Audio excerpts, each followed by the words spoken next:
하나님께서 여러분이 어떤 나라 출신이기 때문만이 아니라 여러분의 영에서 그 나라의 부담을 계속적으로 느껴본 적이 있습니까? 하나님께서 계속해서 이 나라를 지켜보라고 말씀하시기 때문입니다. 지난 몇 달 동안 많은 분들이 제가 이 나라, 즉 대한민국에 대해 계속해서 반복해서 예언해 온 것을 알아차리셨을 것입니다. 아마 여러분 중 일부는 이렇게 생각했을지도 모릅니다. 선지자님, 신뢰가 되지 않는다면 우리가 도대체 몇 번이나 한국을 관심을 가져야 할까요? 솔직히 말씀드리면 저도 하나님께 같은 질문을 하고 있습니다. 왜 텍사스주 휴스턴에서 멀리 떨어진 대한민국입니까? 왜 중국이 아닙니까?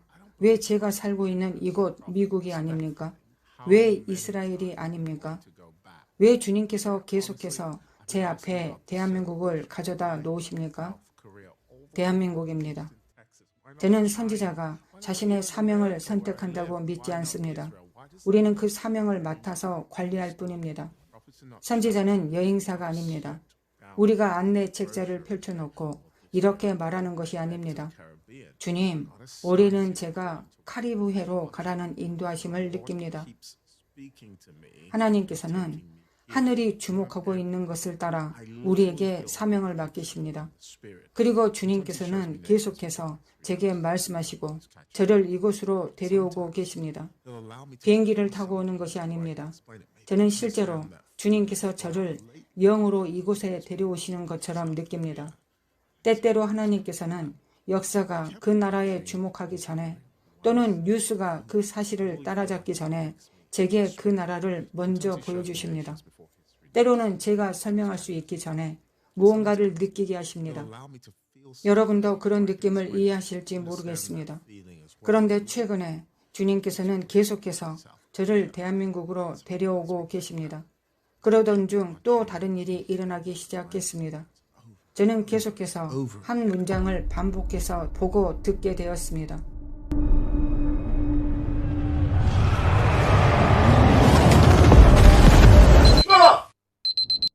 나는 서울의 영혼을 원한다. 나는 서울의 영혼을 원한다. 저는 삼성을 원한다는 말을 듣지 않았습니다. 저는 경제를 원한다는 말을 듣지 않았습니다. 저는 정부를 원한다는 말을 듣지 않았습니다. 저는 계속해서 서울의 영혼을 원한다라고 말을 들었습니다. 서울에 있는 나의 영혼을 원한다는 말을 들었습니다. 그리고 저는 하나님께 묻기 시작했습니다. 이 나라의 영혼에 무슨 일이 일어난 것입니까?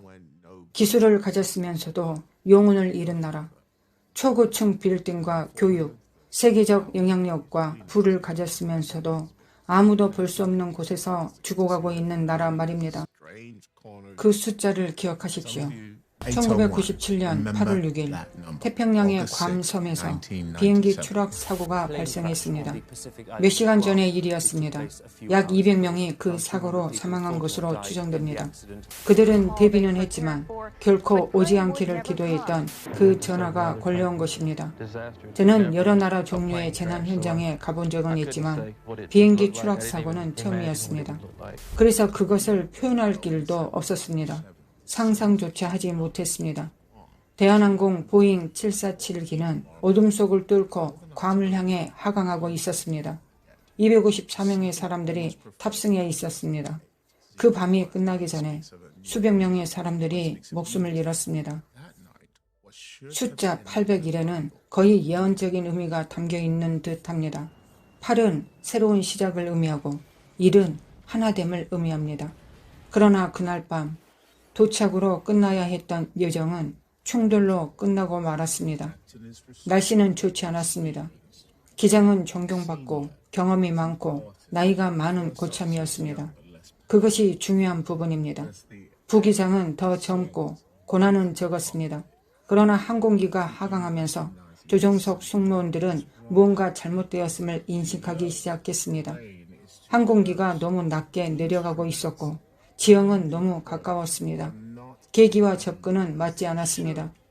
경고음이 울리기 시작했을 때 그 위험이 요구하는 만큼 강력한 대응은 나오지 않았습니다. 젊은 부기장은 위험을 자각하고 기장님, 상승하십시오 라고 말하지 않았습니다. 그는 조심스럽게, 간접적으로, 차별적으로 말했습니다. 항공기는 계속 하강했고 801편은 활주로 몇 마일 전 님치힐에 추락했습니다. 이 사고는 결국 국제적으로 더 넓은 대화와 연결되었습니다. 그것은 위계질서, 조종석 내 의사소통, 그리고 나이에 따른 권위에 지나치게 복종하는 위험성에 관한 것이었습니다. 이제 누군가 이 프로그램에서 30초를 잘라내어 선지자 토미가 대한항공을 절대 타지 말라고 했다고 업로드할지도 모르겠습니다. 그러나 그것은 제가 말한 것이 아닙니다. 주제를 붙잡으십시오. 주제는 존경이 위험하다는 것이 아닙니다. 요점은 존경이 진리를 충분한 긴급성으로 말하는 것을 막을 때 위험해진다는 것입니다. 한국이여, 그리고 지금 이 영상을 보고 있는 여러분의 나라여, 이것이 바로 메시지입니다. 그것은 단순히 아무도 위험을 인식하지 못한 것이 아니었습니다. 위험을 인식할 수 있었던 사람들이 그것을 제대로 해석하지 못한 것이었습니다. 그리고 갑자기 성령님께서 제게 말씀하시기 시작하셨습니다. 하나님의 영께서 말씀하십니다. 나는 이제 장성한 나라들에게 말하고 있다. 저는 주님의 음성을 듣습니다.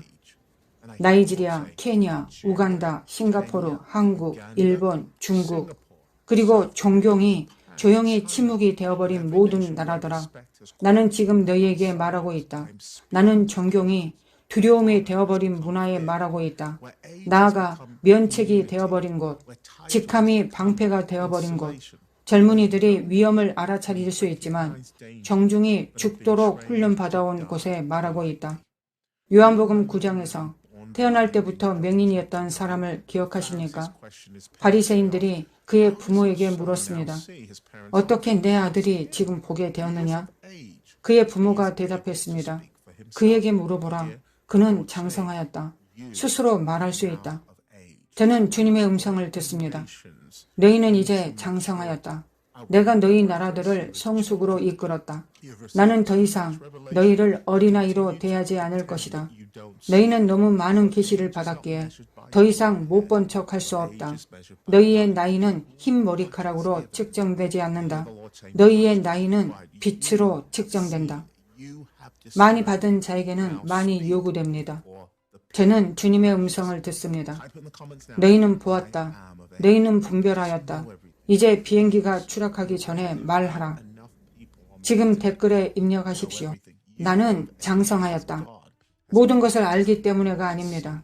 제발, 우리는 이미 인터넷에 모든 것을 안다고 주장하는 사람들이 충분히 많습니다. 여러분은 장성하였습니다. 하나님께서 여러분이 보도록 허락하셨기 때문입니다. 계시는 책임을 만들어냅니다. 주님께서 말씀하십니다. 존경을 침묵과 혼동하지 말라. 제가 다시 한번 말하겠습니다. 존경을 침묵과 혼동하지 마십시오. 예수님께서는 장로들의 전통을 직면하셨습니다. 그들이 전통으로 인해 하나님의 말씀을 무효화했기 때문입니다. 전통이 자동적으로 악한 것은 아니었습니다. 그러나 전통을 지키는 것이 하나님께 불순종을 요구할 때 전통은 악이 됩니다. 전통은 진리를 한 세대에서 다음 세대로 전달할 때 강력합니다. 그러나 관습을 지키는 것이 생명을 지키는 것보다 더 중요해질 때 그것은 우상 숭배가 됩니다. 여러분 중 일부는 지금 비행기가 하강하는 것을 보고 있습니다. 여러분은 무언가 잘못되었음을 알고 있습니다. 여러분은 기도했습니다. 여러분은 분별했습니다. 여러분은 창문 밖으로 산을 보았습니다. 그러나 여러분은 기다리고 있습니다. 더 나이 많은 사람들을 기다리고 있습니다. 더 유명한 사람들을 기다리고 있습니다. 직함을 가진 사람들을 기다리고 있습니다. 목사, 감독, 정부를 기다리고 있습니다. 누군가 여러분에게 여러분이 본 것을 말할 수 있도록 허락해 주기를 기다리고 있습니다. 그러나 주님께서 말씀하십니다. 만약 내가 너에게 보여준 이유가 바로 너가 그 해답이기 때문이라면 어떻게 하겠느냐? 저는 주님께서 밀레니얼 세대에게 말씀하시는 것을 듣습니다. 나는 너희를 보고 있다. 저는 주님께서 G세대에 말씀하시는 것을 듣습니다. 나는 너희를 보고 있다. 그리고 이것은 40세 이상을 모욕하고 그것을 고난부요라고 부르는 연설이 아닙니다. 아버지들은 적이 아닙니다. 어머니들은 적이 아닙니다. 지혜는 적이 아닙니다. 그러나 젊음 또한 적이 아닙니다. 여러분은 계속해서 주님 부흥을 보내주소서라고 기도합니다. 그러나 주님께서는 말씀하십니다. 내가 너희를 보냈다. 여러분은 계속해서 한 세대를 일으켜 주소서라고 기도합니다. 그러나 주님께서는 말씀하십니다. 너희가 바로 그 세대이다. 여러분은 계속해서 언제 도움이 올까라고 묻습니다. 그러나 하늘은 묻습니다. 언제 너희가 이미 도착했음을 깨닫겠느냐? 이것은 아버지를 불경하게 대하라는 뜻이 아닙니다. 성경은 반역을 가르치지 않습니다. 성경은 용기를 가르칩니다. 존경은 성경적입니다. 그러나 비겁함은 성경적이지 않습니다. 그것은 분명히 다릅니다. 만약 아버지가 절벽을 향해 차를 몰고 있다면 사랑은 침묵하지 않습니다. 사랑은 말합니다. 존경은 여러분이 어떻게 말하는지 영향을 줄 수 있습니다. 그러나 존경은 여러분이 말해야 한다는 사실을 바꾸지 않습니다. 여러분은 말해야 합니다. 주님께서 말씀하십니다. 너희가 그것을 구할 허락을 기다리고 있기 때문에 추락하게 하지 말라. 어쩌면 여러분은 여러분의 침묵을 겸손이라고 불러봤을지도 모릅니다. 어쩌면 여러분은 두려움을 존경이라고 불러봤을지도 모릅니다. 어쩌면 여러분은 회피를 인내라고 불러왔을지도 모릅니다. 그러나 때로는 충돌 전에 진리를 말하는 것이 가장 존경스러운 일입니다. 우리는 지금 말씀을 들었습니다. 그러나 예언은 구름 속에 떠다니기만 해서는 안 됩니다. 참된 예언은 역사를 통과해야 합니다. 현재를 직면해야 합니다. 미래를 준비해야 합니다. 바울은 말했습니다. 우리는 부분적으로 알고 부분적으로 예언하며 부분적으로 본다. 하나님께서는 계시를 주시지만 또한 탐구를 기대하십니다. 때로는 예언이 겉옷을 입습니다. 때로는 양복을 입고 수프레드 시트를 들고 옵니다. 숫자가 있다고 해서 그것을 거부하지 마십시오. 주님께서 말씀하십니다. 모두에게 충분할 것이다. 잠언은 말합니다. 이를 숨기는 것은 하나님의 영광이요 이를 찾아내는 것은 왕의 영광이다. 그러므로 왕들이여 저와 함께 합시다. 저와 함께 영으로 한국으로 와서 젊은이들이 답을 알고 있으면서도 침묵하고 있는 동안 비행기를 추락하게 만드는 역사를 함께 직면합시다. 이제 우리가 왕이 됩시다. 왜냐하면 왕은 계시에서 멈추지 않고 탐구하기 때문입니다. 여기서 많은 사람들이 나는 예언을 들으러 왔지 역사 강의를 들으러 온 게 아니다 라고 말하기 쉽습니다. 그러나 한 나라의 역사를 이해하려 하지 않으면서 그 나라에 대해 지혜롭게 예언할 수는 없습니다. 역사는 어제의 결정이 오늘의 분위기가 되는 것입니다. 만약 여러분이 한국인이라면 그곳에서 살았거나 공부했거나 내가 놓친 부분을 알고 있다면 댓글에 남겨주십시오. 우리에게 가르쳐 주십시오. 우리는 동의의 집단을 만들고 있는 것이 아닙니다. 우리는 분별의 공동체를 세우고 있습니다. 제2차 세계대전에서 일본이 패배한 후 한반도는 분단되었습니다. 소련은 북쪽을 점령했고 미국은 남쪽을 점령했습니다. 한민족, 두 체제, 북한은 중앙집권적 공산주의 규칙을 받아들였습니다. 남한은 시장, 수출, 교육, 자본주의를 받아들였습니다. 두 나라는 각각 하나의 실험이 되었습니다. 하나는 국가가 모든 것을 통제하면 어떻게 되는가를 물었습니다. 다른 하나는 시장이 모든 것을 주도하면 어떻게 되는가를 물었습니다. 하나는 가난해졌고 다른 하나는 부유해졌습니다. 그러나 부유함이 자동으로 영혼의 더 깊은 질문에 답을 주는 것은 아닙니다. 가난은 사람들을 짓눌러 버릴 수 있습니다. 그러나 목적 없는 번영은 사람들을 빈 껍데기, 속이 비어있게 만들 수 있습니다. 그리고 우리가 북한에 대한 전면적인 조사를 시작하기 전에 그 에피소드를 원한다면 알려주십시오. 그러나 오늘은 남쪽의 길을 따라가겠습니다. 기적의 나라. 대한민국은 현대 역사상 가장 위대한 경제적 변혁 중 하나를 이루었습니다. 전쟁과 폐허에서 세계적 영향력으로 나아간 것입니다. 삼성, 현대, LG, 반도체, 조선, 자동차, 전자제품. 한국은 단순히 세계 경제에 참여한 것이 아니라 세계 경제를 형성하는 영향력을 가진 나라가 되었습니다. 이 성취를 존중합시다. 한 민족이 폐허에서 나와 이런 업적을 이루었습니다. 한국에서 보고 계신다면 나라로서 잘하셨습니다. 놀라운 업적입니다. 스스로 교육하고 조직하고 일하고 제조하고 수출하며 나라를 변화시킨 사람들입니다. 저는 한국의 성공을 조롱하는 것이 아닙니다. 제가 묻고 있는 것은 국가 생존을 위해 설계된 전략이 생존이 달성된 후에도 다시 조정되지 않는다면 어떻게 되는가 하는 것입니다. 이것은 모든 나라에 대한 경고의 이야기입니다. 삼성이라는 한 회사가 한국 경제의 약 5분의 1을 차지한다고 추정된 적이 있습니다. 적어두십시오. 한국 경제의 20%가 한 회사, 삼성에 의해 운영되고 있습니다. 삼성은 휴대폰, 텔레비전, 냉장고를 만듭니다. 여러분 집에도 세탁기가 있을 것입니다. 그리고 이제는 국가적 분위기까지 만들어내고 있습니다. 이것은 놀라운 집중입니다. 주요 가족 중심의 대기업들이 나라의 경제생활 대부분을 지배하게 되었습니다. 그러나 그들은 그곳에 들어오기를 희망하는 모든 사람들에게 자리를 제공할 수는 없었습니다. 경제적 기회는 제한된 수의 관문을 통해 흐르기 시작했습니다. 기회가 좁아질 때마다 압력이 높아집니다. 이제 이것을 적으십시오. 압력은 항상 해소점을 찾습니다. 만약 한 그룹의 기업들이 안전을 결정하는 것처럼 보이면 모든 사람이 그 기업들로 몰려갑니다. 만약 한 도시가 미래를 담고 있는 것처럼 보이면 모든 사람이 그 도시로 이동합니다. 만약 한 그룹의 대학들이 관문을 열 수 있는 것처럼 보이면 모든 가정이 그곳에 들어가기 위해 싸웁니다. 기회는 경쟁이 되고 경쟁은 집착이 되고 집착은 문화가 됩니다. 그리고 결국 문화는 자기 민족을 갉아먹기 시작합니다. 하늘 부모들은 모든 부모들이 하는 일을 했습니다. 그들은 자녀들에게 최고의 생존 기회를 주려고 했습니다. 단순히 좋은 학교를 원하는 것이 아니었습니다. 그들은 스카이라 불리는 엘리트 학교들을 원했습니다. 서울대학교, 고려대학교, 연세대학교, 그래서 스카이가 됩니다.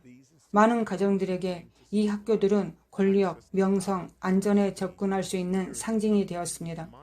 내 아이가 이곳에 들어가면 미래는 안전하다. 번영은 확실하다. 아프리카 부모들도 이것을 이해합니다. 아시아 부모들도 이해합니다. 카리브의 부모들도 이해합니다. 여러분 중 일부는 직업 선택을 하나님께 받았습니다. 다른 이들은 어머니에게서 태어나기도 전에 이미 받았습니다. 의사, 변호사, 엔지니어, 셋 중 하나를 선택하라. 잘 들으십시오. 교육은 좋은 것입니다. 훈육은 성경적입니다. 열심히 일하는 것도 그렇습니다. 제발 저에게 토미 선지자가 공부를 반대한다는 메시지를 보내지 마십시오. 이름을 높이고 거룩한 이름을 거룩하게 하십시오. 책을 읽고 공부하고 뛰어나십시오. 그러나 교육이 단순한 도구가 아니라 신이 되어버리면 어떻게 됩니까? 그것이 구원이 되어버리면 어떻게 됩니까? 대한민국이요. 가장 엘리트 기관의 입학은 좁은 문이 되었고 그것은 나라의 가장 영향력 있는 기업과 정부의 자리로 이어졌습니다. 여기서 문제가 영적으로 바뀝니다. 우상은 단순히 절하는 대상만이 아닙니다.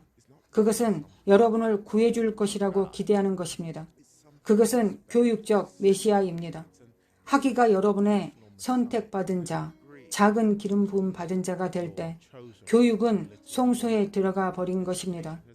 그것은 우상이 되어버렸습니다. 그리고 스카이, 한국에서 등장한 불경한 삼위일체는 앞으로 나아가는 한 세대를 옥죄는 족쇄가 되었습니다. 기업이 약속의 땅이 될 때 고용은 우상 숭배가 되고 잔인한 신이 됩니다. 그들은 항상 더 많은 것을 요구합니다. 아이들은 더 일찍, 더 오래, 더 힘들게 공부하기 시작했습니다. 사교육, 저녁 수업, 주말 수업, 시험, 압력, 압력, 압력. 결국 한 세대를 들어올렸던 그 시스템은 다음 세대를 짓누르기 시작했습니다. 성공은 괴물 고질라가 되어버렸습니다. 네, 이번 주에 여러분이 들을 가장 이상한 예언적 문장일 수도 있습니다. 그러나 계속 들어보십시오. 그것은 축복으로 시작했습니다. 그러나 아이들을 삼켜버리기 시작했습니다.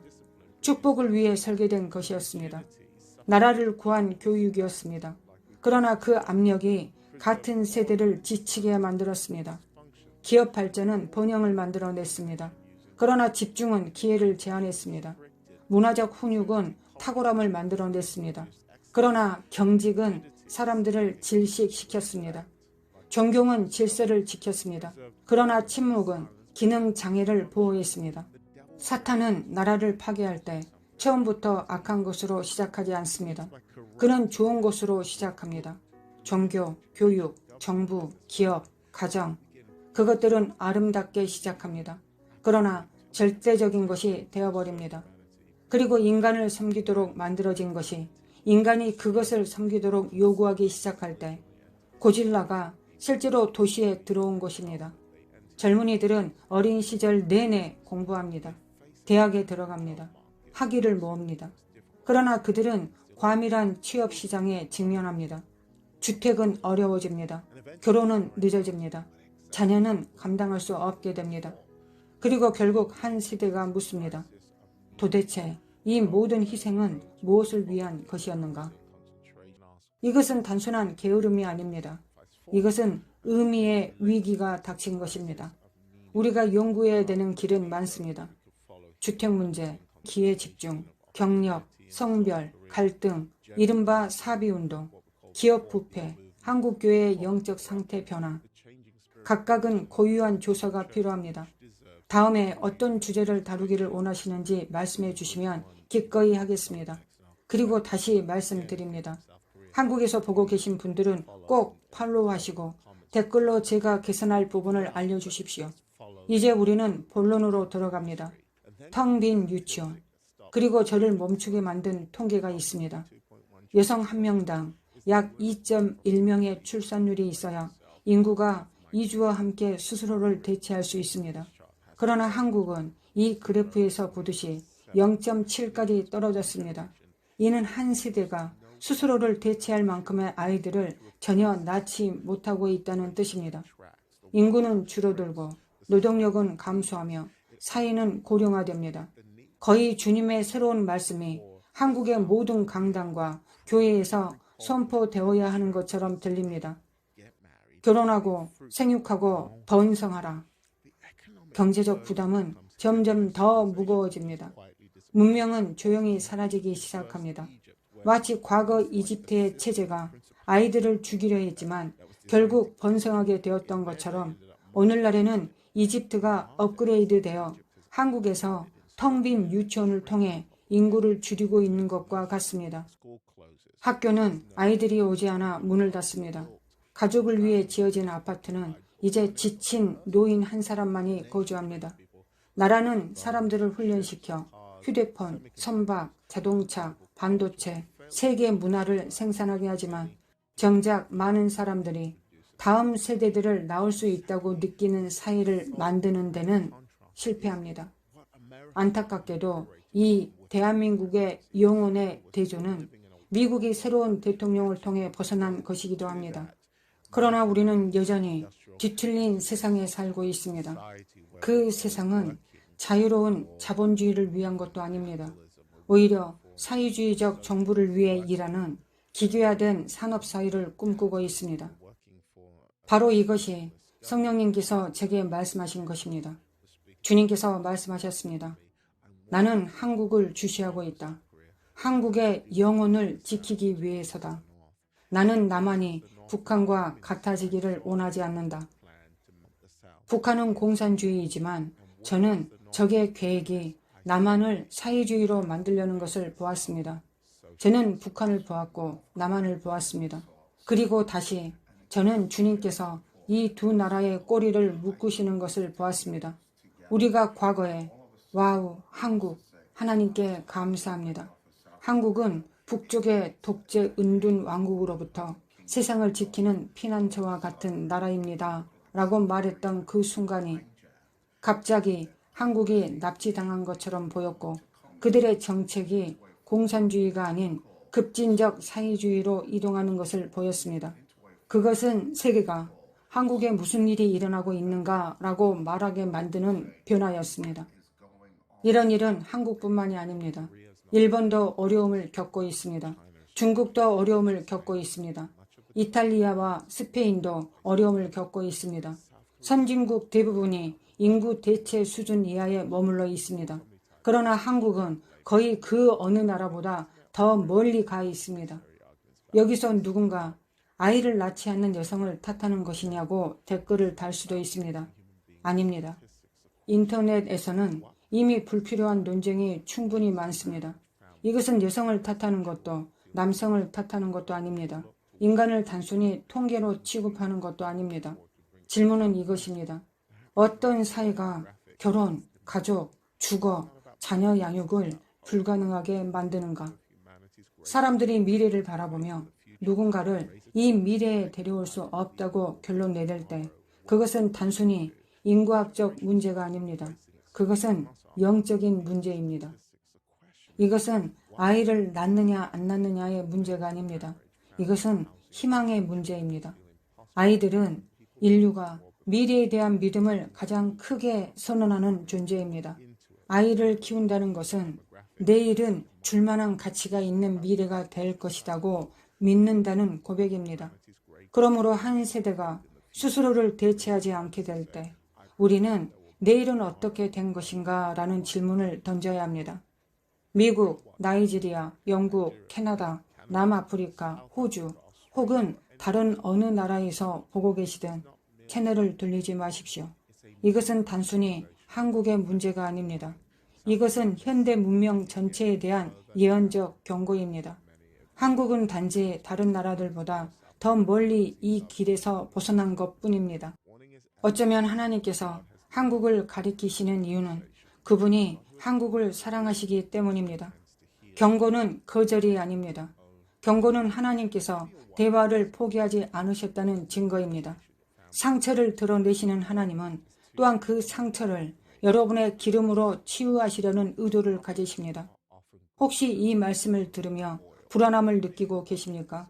그것은 하나님께서 여러분을 깨우고 계신 증거일지도 모릅니다. 여러분은 여러분의 나라, 가족, 사업, 교회를 바라보며 너무 늦었다. 더 이상 내게는 자녀가 없다. 라고 생각했을지도 모릅니다. 제가 잠시 말씀을 드리겠습니다. 선지자들은 종종 경고음을 울리는 데는 능숙하지만 사람들에게 손전등을 건네주는 것을 잊곤 합니다. 그러니 제가 빛을 드리겠습니다. 예수님께서는 10 처녀에 대한 이야기를 하셨습니다. 5은 지혜롭고 5은 어리석었습니다. 잘 따라오십시오.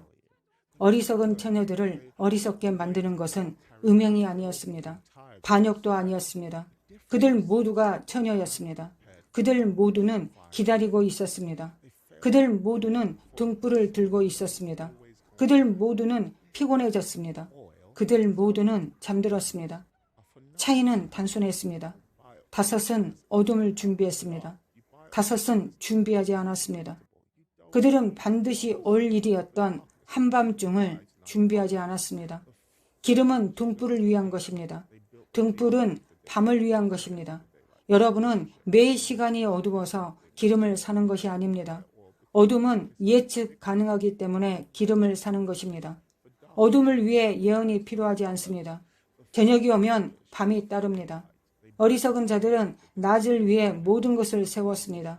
그들의 신학, 재정, 관계, 사역, 모든 것이 낮을 위해 세워졌습니다.